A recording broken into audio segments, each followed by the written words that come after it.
এই সিঙ্গারটাকে তো তোমরা অনেকেই চেনো, নাম হচ্ছে বিশাল। বিশাল ফেমাস একজন সিঙ্গার এবং অনেক রিয়েলিটি শোতে ইনি জাজও হয়, ঠিক আছে।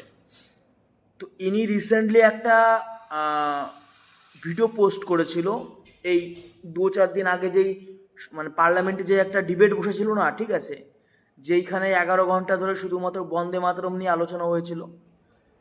অ্যাকচুয়ালি সাধারণ মানুষের সমস্যা নিয়ে সেখানে কোনো আলোচনাই হয়নি, না হয়েছে দিল্লিতে পলিউশন বেড়ে যাওয়ার সমাধান নিয়ে, না বেকারত্ব নিয়ে, না আরও যে সকল সমস্যার জন্য সাধারণ মানুষ এখন নাজেহাল হয়ে গেছে। তো এটা নিয়েই বলেছে যে কিছুটা সময় অন্তত আমাদের সাধারণ মানুষের হয়ে তাদের সমস্যার সমাধান নিয়ে কথা বলতে পারতে। তো কেন শুধুমাত্র বন্দে মাতরম যে গানটা আছে সেটা নিয়ে আলোচনা করা হলো। তো যখন ইনি প্রশ্ন করেছে এবং প্রশ্নের থ্রুতে যখন একটা ভিডিও বানিয়েছে, তখন ইনার নামে আমাদেরই দেশের যে সকল নেতা মন্ত্রীরা আছে তারা ভাই কেস ঠুকে দিয়েছে। ইডি বলো, আইডি বলো, তা দিয়ে তাদেরকে তার নামে বিশাল বড় বড় কেস ঠুকে দিয়েছে। মানে এমন একটা পরিস্থিতি আমাদের ভারতবর্ষে চালু হয়ে গেছে যে তোমার বাক স্বাধীনতা নেই। তুমি যে সাধারণ মানুষের হয়ে কথা বলবে, তোমার সে বাক স্বাধীনতা নেই। এই লোকটা যে কথাটা তোমরা জাস্ট ইউটিউবে গিয়ে সার্চ করে দেখো, যে কথাটা ইনি বলেছে, এই সিঙ্গারটা একদম ভাই আমাদের সাধারণ মানুষের সমস্যা নিয়ে আলোচনা করার কথা বলেছে, আমাদের হয়ে কথা বলেছে। ইনি শুধুমাত্র সাধারণ মানুষের জাগানোর কথা বলেছে, যে তাদের নিয়ে কথা বলা হোক, যারা ট্যাক্স দিয়ে আপনাদেরকে ওইখানে পাঠিয়েছে, আপনাদেরকে দায়িত্ব দেওয়া হয়েছে, সে সাধারণ মানুষকে নিয়ে কেন কথা বলছেন না। যখন ইনি প্রশ্ন করেছেন তখন ইনার নামে কেস ঠুকে দিয়েছে। এটা আমাদের ভারতবর্ষ ভাই।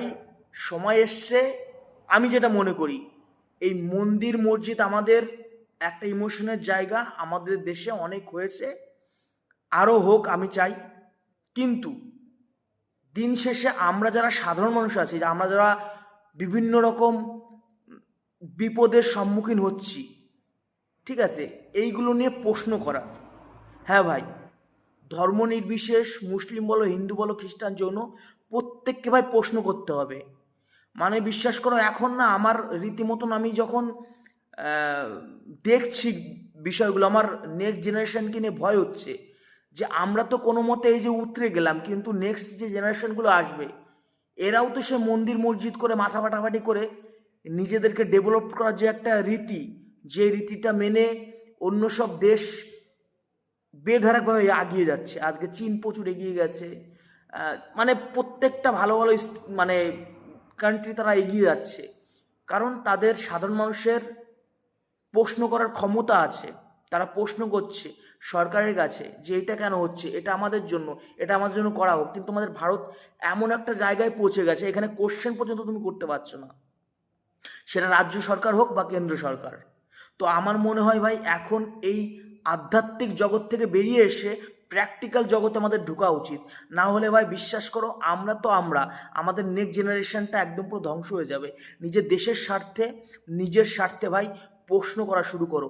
আধ্যাত্মিক জিনিসকে আমি অপমান করছি না, ওটা আমাদের অন্তরে আছে, থাকবে সারা জীবন, আমি শ্রদ্ধা করি। কিন্তু দিন শেষে আমরা ভাই ভালো নেই। আজকে দিল্লিতে পলিউশন কি পরিমাণে বেড়েছে, কি পরিমাণে বেড়েছে, এইটা নিয়ে যখন কেউ কথা বলতে যাচ্ছে তার নামে কেস ঠুকে দিচ্ছে। আজকে বেকারত্ব নিয়ে যখন কথা বলা হচ্ছে, তাকে রাজনৈতিক লোকজন গুন্ডা ভাড়া করে মেরে দিচ্ছে। তো এই সময় আমার মনে হয় ভাই, তোমরা দেখো, আমি যেটা মনে করি, আমরা যারা সোশ্যাল মিডিয়ায়, হ্যাঁ আমি এখন আমার অলমোস্ট 1 লাখ হতে যাচ্ছে ফলোয়ার্স, তো আমি এখন নিজেকে কন্টেন্ট ক্রিয়েটর বলে দাবি করতে পারি। তো আমার মনে হয় দেখো, আমাদের কথাগুলো যেভাবে পৌঁছায় মানুষের কাছে, সাধারণ মানুষ যারা ভিডিও তৈরি করে না, তাদের কথাগুলো অত পৌঁছায় না। তো এটা আমাদের একটা নৈতিক দায়িত্ব অ্যাজ আ কন্টেন্ট ক্রিয়েটর, আমাদের রাজ্য, আমাদের দেশ, এটাকে ভালো করার। কারণ আমরা যেভাবে প্রতিবাদ করতে পারবো, আমাদের প্রতিবাদের কথাগুলো যেভাবে ছড়াবে, অন্য সব সাধারণ মানুষ যারা এইসব তৈরি করে না, ভিডিও তৈরি করে না, তাদের কথা ছড়াবে না। তো তারা কি করতে পারে, তারা আমাদের এই ভিডিওগুলো, এই বার্তাগুলো, এই কথাগুলো মানুষের মধ্যে, সাধারণ মানুষের কাছে শেয়ারের মাধ্যমে পৌঁছে দিতে পারে। তো প্লিজ তোমাদেরকে আমি রিকোয়েস্ট করব, অনেক হয়েছে ভাই জাতপাত, অনেক হয়েছে ধর্ম, এখন চলো না নিজেদের দেশটাকে শুধরাই। অন্য সব দেশের লোকজন আমাদের দেখে হাসছে যে এরা মন্দির মসজিদ নিয়ে পড়ে আছে, আর আমরা দেখো কত এগিয়ে গেছি, ঠিক আছে।